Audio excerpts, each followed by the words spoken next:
Mm-mm-mm. What's up, y'all? What a week. What a week.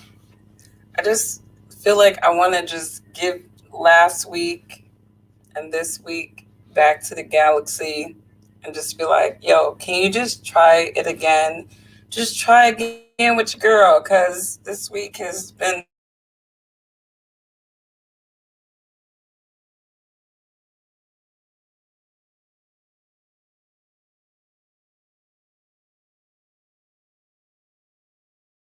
And I just feel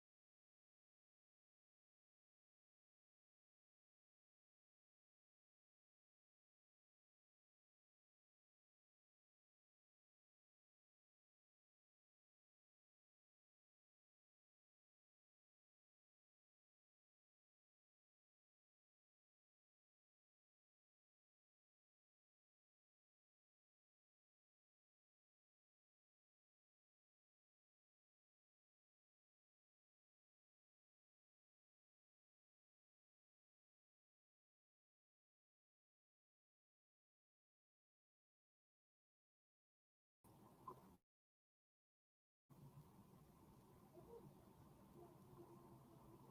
Mic check, mic check, mic check, mic check, mic check, mic check. mic check, mic check.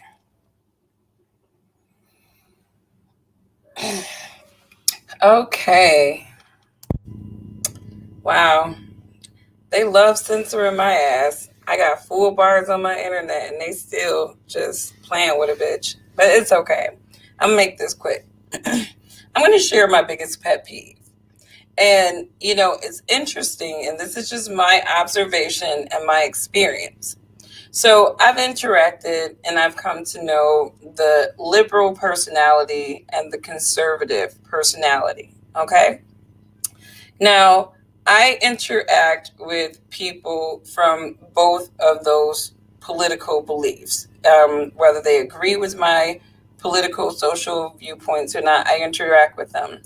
And one thing I notice about conservative men, for the most part, is that when they're interacting with me, they'll call me ma'am, they'll call me by my name, they'll say, Angie, you're on point with this, ma'am, I agree with you, lady, you got it. When it comes to liberal white men, they automatically girl you this, girl you that, girl you that, and even liberal white women, these white guilty people, girl, you need to do this, girl, you need to do that.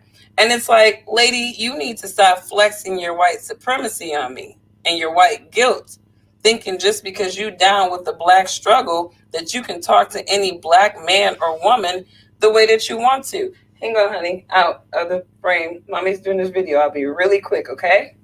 Promise. All right.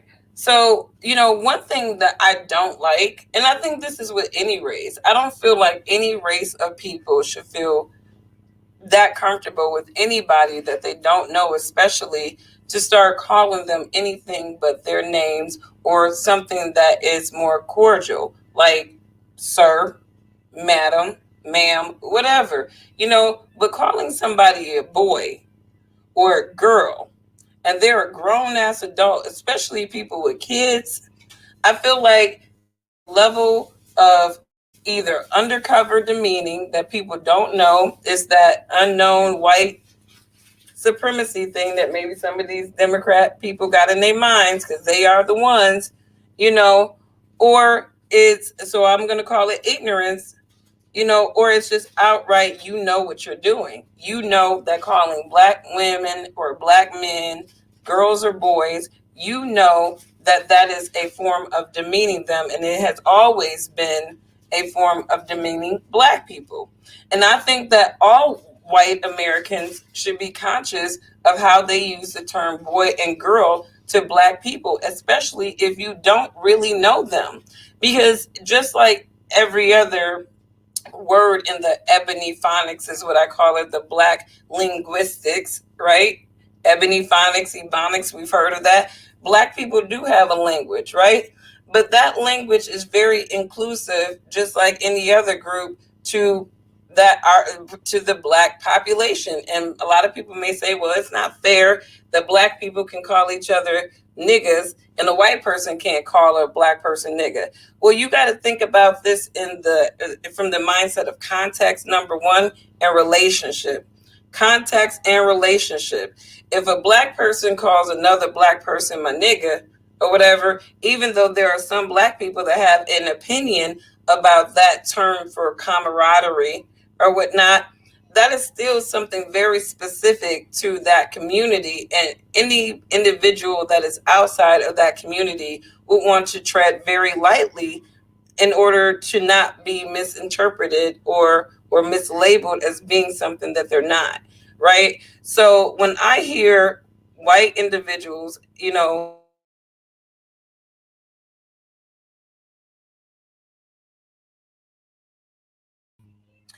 call black individuals boy or girl, and they don't really know these people, you know, my encouragement to these whites are to kind of look deep down into yourself. Look deep down because you may supremacy. I got all my bars. I got all my bars. What is the problem? These people are just being ridiculous for no reason. What's up, Richard? These people are being absolutely ridiculous for no damn reason. I hate Google. I really do hate Google and I hate StreamYard. I'm gonna have to find alternative everything because I'm tired of these sites for real. Stop censoring my stuff because y'all sick and twisted and demonic. But anyways, getting to Biden. Biden calls, I believe he was a femur director, boy. And obviously, none of the mainstream media outlets are making a big deal about this. They're not making a big deal. It's not a big deal for them.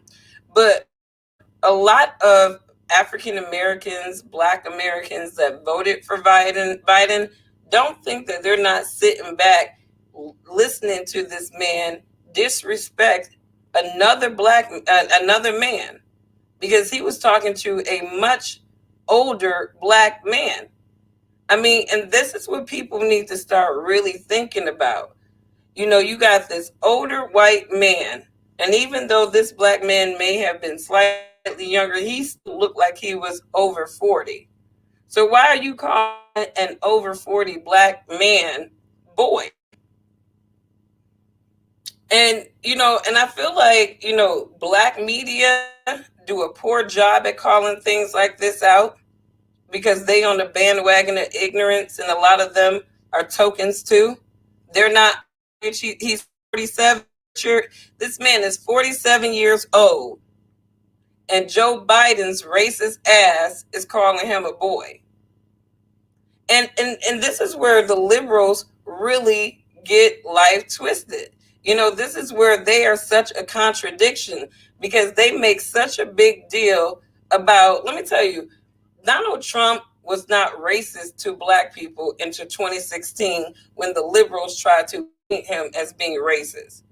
Prior to 2016, black people did not know of Donald Trump as being a white supremacist or a racist.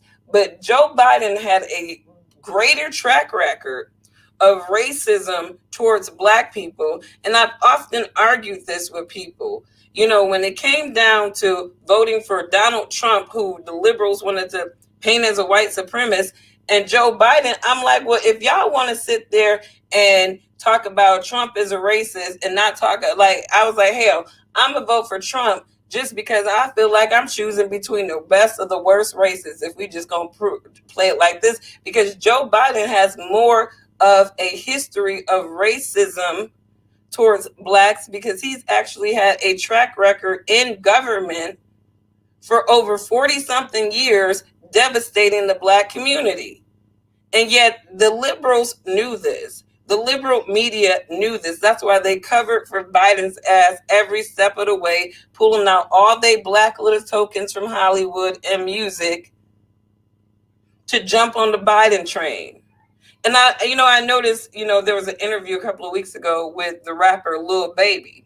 And little baby, this brother is just trying to make his coins and get out. He done got himself out of the hood. He's living better. He's doing something for his people. And these people are constantly trying to make this man political. It's almost as if, little baby, our music industry saved your ass, so you're gonna be this political yuppie for us. And the man has said several times, I don't want to do political stuff because little baby don't want to be a Democratic pawn. He don't want to be a Jay-Z or a Beyonce. He don't want to be all that. And even Jay-Z and Beyonce, I will give them credit. I would give them credit. Jay-Z and Beyonce and them are not on the struggle train like that. They may say a little blurb, but you don't see Jay-Z and Beyonce as much as you see some of these other paid blacks in music in Hollywood accepting these track record races as our representatives. I mean, when you look at Joe Biden's campaign, come on, let's just be real. He had all his Negroes out there. Joe Biden was in his basement while you had Lizzo out here in Detroit. Lizzo. You had Lizzo out here in Detroit campaigning for Biden. You had a couple of other NBA players out here in Detroit campaigning for Biden. All these black faces campaigning, talking about racism, and y'all campaigning for a white man with a track record of having friends in the Klan, doing a eulogy for somebody at the Klan, involved with the Klan. And yet, y'all sitting up there talking about Trump is racist. Trump is racist. Joe Biden has a track record of disrespecting black people, and he ain't gonna stop. Here's the thing. Joe Biden, even after that Charlemagne the God, you ain't black if you don't vote for me, you think that man stopped? No, he done talked about how stupid blacks are compared to Hispanics. So they trying to polarize blacks and Hispanics against each other with these little sneak shift statements that they make. I don't know when black men are going to stop lobbying for a man that believes that you are a boy, even when you damn near 50. Racism isn't even our number one issue. That's what I tell people. When you think about what devastates people's lives today, it's not racism at all. You look at all these broken homes, all these kids with no guidance, no family structure. You look at this Marxist ass education system where they're trying to fuck up our kids mentally about their identity versus teach them core academics, make them global competitors. Racism is not the issue, and I will say the number one issue that Americans have had is their disassociation with God, their disassociation from spiritual accountability. Back in the day with the old folks, they were accountable to God. They might have did their dirt, but they weren't just living foul like a lot of people these days are living. A lot of people are living unconsciously foul. They jumping on the bandwagon of ignorant. What's up, Marshall? And a lot of these people claim that they're Christians. A lot of people claim that they're Christians, right? And they want to be all inclusive, but y'all don't even realize how the devil has hijacked symbols from the Bible so that and perverse them. Like the rainbow, for example. You read about the rainbow in Genesis, and it's interesting. You read about the rainbow in the very first book of the Bible, and you read about the rainbow in the very last book of the Bible, right? The rainbow represents the covenant between God and man. After God destroyed the earth with a great flood, he put out a rainbow and he said, never again will I do this to men. And the rainbow was the covenant. So no, we ain't but it's so funny because in Genesis, mankind was destroyed by water. In Revelations, we read that it's going to be fire. You going to see stars coming from the heaven, and it's going to be fire. And to me, when I think about and I visualize the book of Revelations, I'm not kidding you. I do believe that that the devastation that we're kind of in right now is we are living in the book of Revelations. We are living in a book of judgment. A lot of people are like, well, when judgment day comes, it's like, bro, we're in the judgment hour. I personally believe that the mark of wild beasts is the heart conditions of what they have allowed to infiltrate their minds and what they have accepted from Satan's system of things. What's up, Tiff? It's a real battle between classes, and they use race as bait. Absolutely. Look at Kamala Harris' goofy ass. Look at, like, I was actually asking a friend the other day, where's Kamala? Where is Kamala? Afghanistan was a complete crisis. The border's a crisis. It's trying to her ass in the back because you weren't supposed to be VP. Here they go. I'm talking about Kamala Harris. She must be the next president, and they don't want us throwing shade on her ass.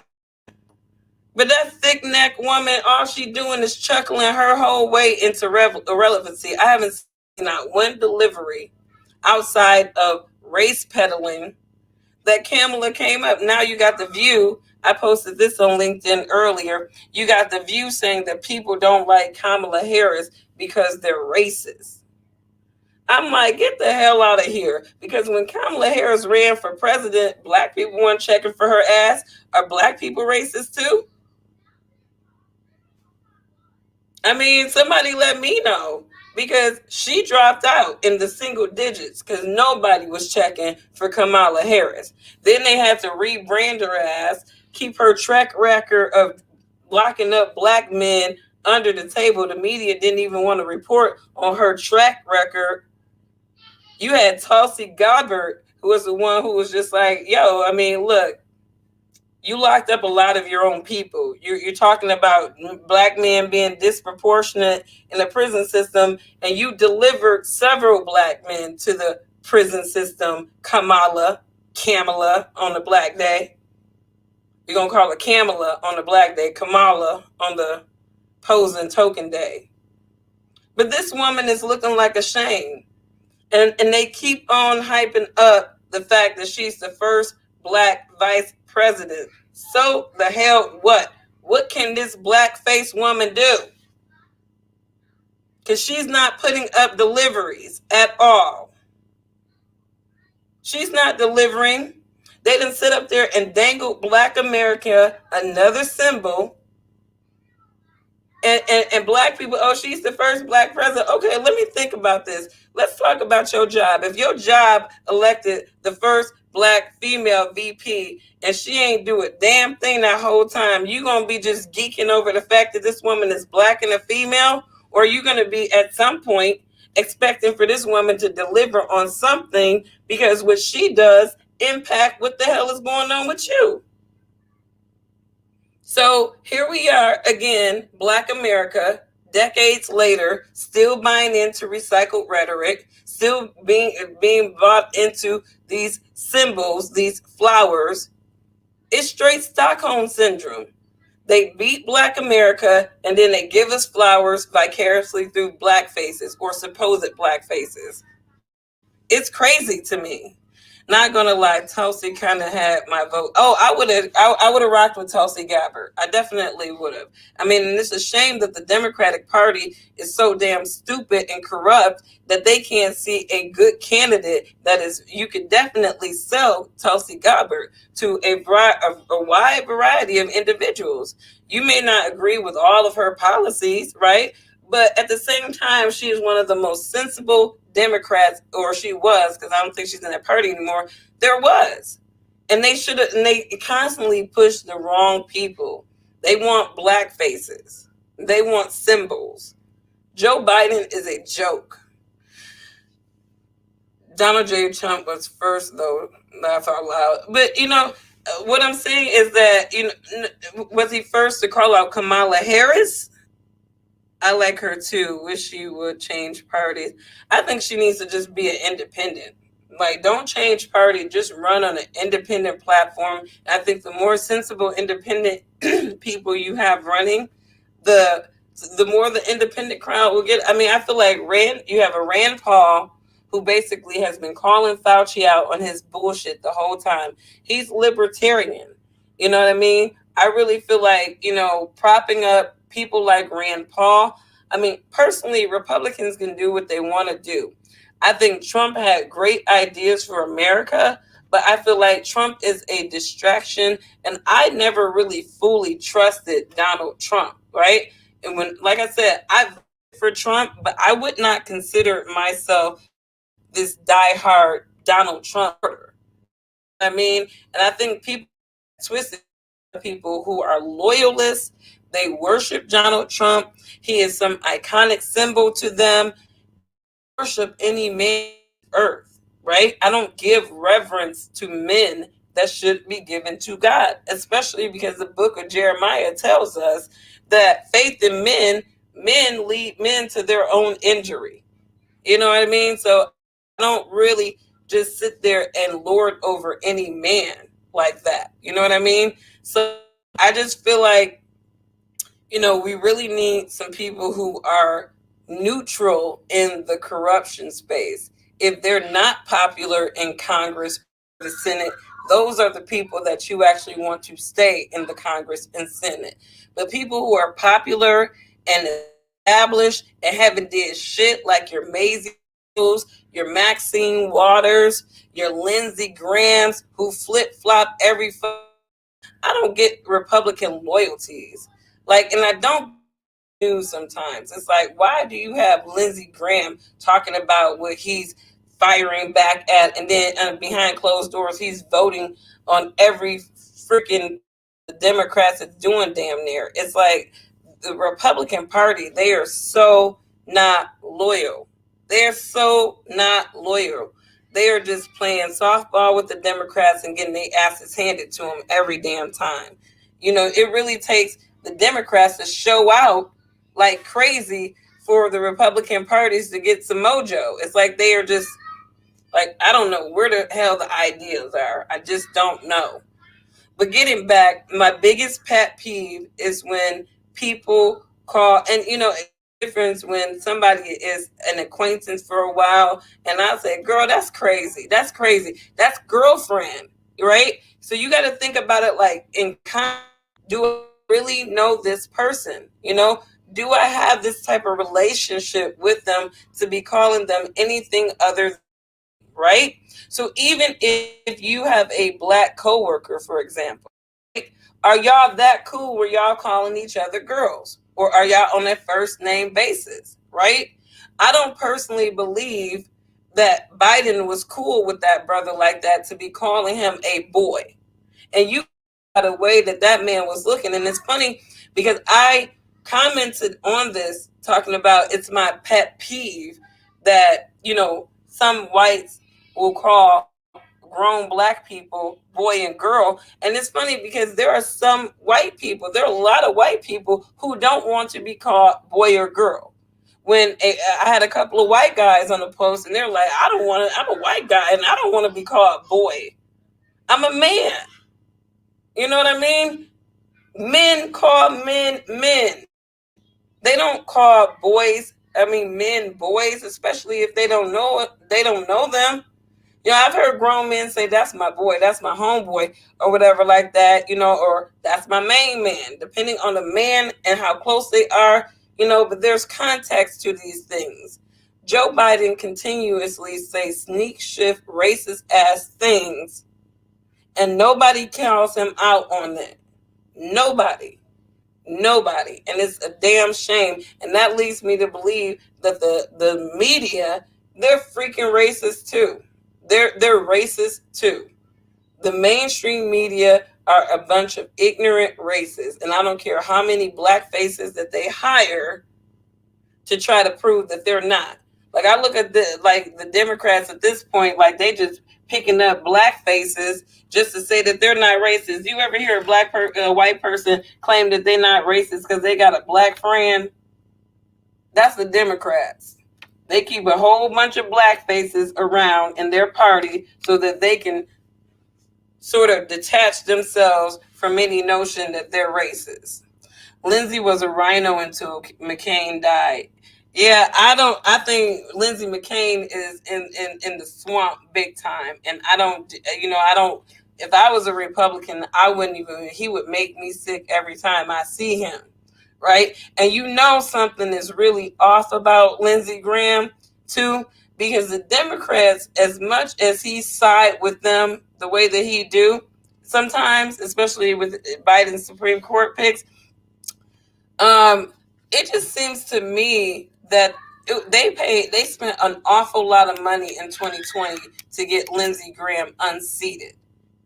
I mean, I think it was almost over $200 million invested in getting Lindsey Graham unseated during the middle of a pandemic. During the middle of a damn pandemic, you had all your constituents unemployed, all these constituents unemployed. Democrats talking about Republicans are in bed with big corporations. And I'm like, where the hell did y'all get 230 million dollars, I believe, to unseat one damn Republican? Y'all not as broke as y'all claim. Y'all not as broke as y'all claim. And that's real life. That is real life. So, what do you guys think? Do you call people boy or girl? And if you do call people boy or girl, what kind of relationship do you have with that person? Are y'all cool? Are y'all on a more cordial level where they're like it's more girlfriend or homeboy, or are y'all just people that just met and now somebody? Because I feel like some Caucasian people try to do that whole, and I've seen this with white women. They'll be like, girl, this, and they barely even know you, and they're thinking that they're trying to be friendly and stuff, and they don't realize that a lot of black women don't really take white women who don't know them very well calling them girl. It's weird when I hear a white woman that barely even know me calling me girl, because I know you trying to make it in the context of girlfriends, but we really haven't got there in our relationship for you to be calling me girl. And I look at it as a form of demeaning my character or bringing me down in some way, even if that's not the intention. And this is a way for people to be conscious of the way that they communicate with people and understanding, like, what is my established relationship with this person? Excuse me. Is this person a close friend? Have we been kicking it for a while? Where I can feel confident in calling this person anything other than their name? Or not. And I feel like people need to do that. Lindsey Graham and Mitch McConnell is what keeps a lot of people from joining the Republican Party. Bad representation. I would say Lindsey Graham, Liz Cheney, Mitt Romney. These people need to be on a shelf somewhere. And yet they are still trying to be relevant. And the Republicans, that you got to pay to play. These people probably have access to a lot of money, a lot of donors, so they got to keep these idiots around. But these people can't even stay the course. Like, at least Mitt Romney was able to get booed and shut the hell up. Liz Cheney had to basically get 86 from her chair position for her to shut the hell up. It's like, going somewhere, Liz. These people, they don't care about America, and they don't care about the Republican Party. And that's why I don't rock with the Republicans. I'm not a loyalist to them. I believe in conservative values, and I think that you can be libertarian and still have conservative viewpoints in terms of traditional values and religion. But I'm about to get off because, Sir Devin, you ate your hot dogs. You got ketchup all over your face. I just got some. Let me see. You do. You want to check? Check the mirror. But he beckons. But you all have a good day. And, I think the takeaway, hang on for 1 second, bud. The takeaway that I want people to have from this video is, calling anybody boy or girl is disrespectful. Whether they're a black person or a white person, if you don't have that established relationship, this is a lesson in being conscious about how you communicate with other people. Obviously, the mainstream media is not going to cover the fact that Joe Biden called a damn near 50-year-old black man boy, right? Because Joe Biden can't be racist. He can just be old and senile and loving ice cream, right? But people need to think about these things. Be more conscious in how you communicate. And Joe Biden's communication team needs to do a lot better in making sure that this man is suppressing his inner races a little bit better. So, y'all have a wonderful evening. Take care. I'm about to get these kids ready to go to bed because school is back in session. I've been on my kids' teachers, like for real, like this is what we, but I love my school district because my school district, like, they're like, we're going to focus on the academics, right? But at the elementary school level, but don't listen completely to these people, because if you don't stay on their asses, they'll be teaching your kids everything under the sun that is demonic and messes with their mind. So reinforce, principles, and always ask your kids, what did you learn today? What make you happy today? What confused you today? Did anything happen? Because I tell my kids all the time, you like being a girl, it's okay. Don't let nobody else tell you that it's not okay to be a girl. So protect your kids, because Satan is busy. Satan is busy. Satan is busy. And he's using these little demonic people who has been removed from God all kinds of ways to manipulate our mindset and keep us distracted and sucked into this system of things. So keep yourself spiritually safe, keep your kids safe, and just be mindful of how you communicate with people. Bye.